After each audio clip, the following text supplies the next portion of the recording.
आवश्यक है। इसलिए आवश्यक है कि राम मंदिर बन के जानते क्या संदेश देगा? दुनिया का इतिहास भरा पड़ा है कि भाई भाई की गर्दन काट के गद्दी पे बैठा, बेटा बाप को मार के गद्दी पे बैठा। यह दुनिया को एक संदेश देगा कि एक ऐसा भी महापुरुष है, एक ऐसे भी भगवान है, एक ऐसी महान संस्कृति है जहां पिता के एक वचन के लिए संपूर्ण राज्य छोड़कर बेटा जंगल में चला जाता है। जहां जिसको राज मिलने वाला होता है वो खड़ाऊ रख के शासन करने लगता है, दूसरा भाई जंगल में चला जाता है। यह संदेश देगा। और दूसरा संदेश जानते क्या देगा? आज दुनिया में देखिए क्या है, रशिया ने यूक्रेन पर अटैक किया हुआ है, हमास ने इजराइल पर अटैक किया हुआ है, चाइना ने पहले तिब्बत को एक्वायर किया, अब ताइवान के ऊपर नजर है, कुवैत को इराक ने कैप्चर कर लिया। एनेक्सेशन, सब्जुगेशन एंड डोमिनेशन, पूरी दुनिया में कॉन्फ्लिक्ट है। भगवान राम ने क्या संदेश दिया? जब लंका को जीता, क्या एनेक्सेशन किया, अपने राज्य में मिलाया? नहीं। उसका सब्जुगेशन किया, कोई अपना डिप्यूटी अपॉइंट किया? नहीं। उसका कोई डोमिनेशन किया कि कोई उससे ट्रीटी रिक्वायर? नहीं। कहा भाई अपने अपने धर्म का पालन करो, बस हम इतने ही में करते हैं। तो पूरी दुनिया को जियोपॉलिटिकल संदेश अगर कोई देगा तो वो ये देंगे। और मैं एक बात और कहना चाहता हूं, जो आपने कहा राम शब्द का अर्थ जानते क्या है?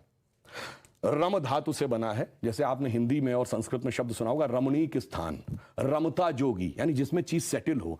राम शब्द का संस्कृत में अर्थ है रमन्ते इति रामः, अर्थात वह एलिमेंट जिसमें संपूर्ण संसार सेटल्ड है। और वो एलिमेंट का संघर्ष किससे है?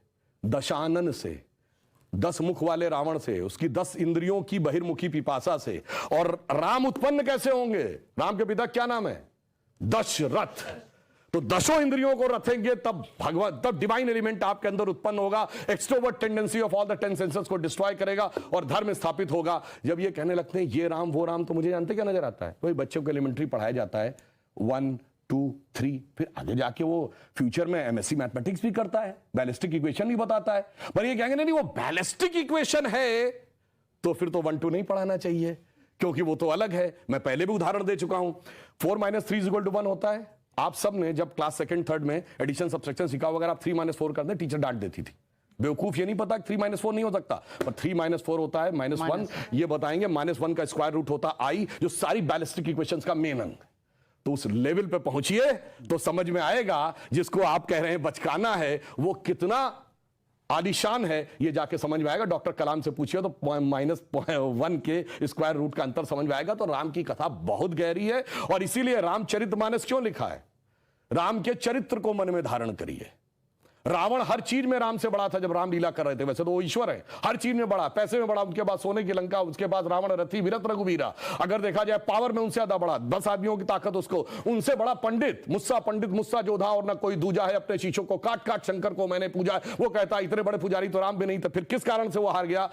चरित्र में राम बड़े थे। इसीलिए तुलसी ने कहा रामचरितमानस। और चरित्र की याद दिलाएगा यह मंदिर, जो सिर्फ भारत के लिए नहीं पूरी मानवता के लिए श्रेष्ठतम मानवीय मूल्यों का प्रतीक होगा। इसलिए 21वीं सदी का महान भारत बगैर राम मंदिर के संभव नहीं था। इसीलिए अमृत काल के उषा काल में राम मंदिर उभर के सामने आ रहा है।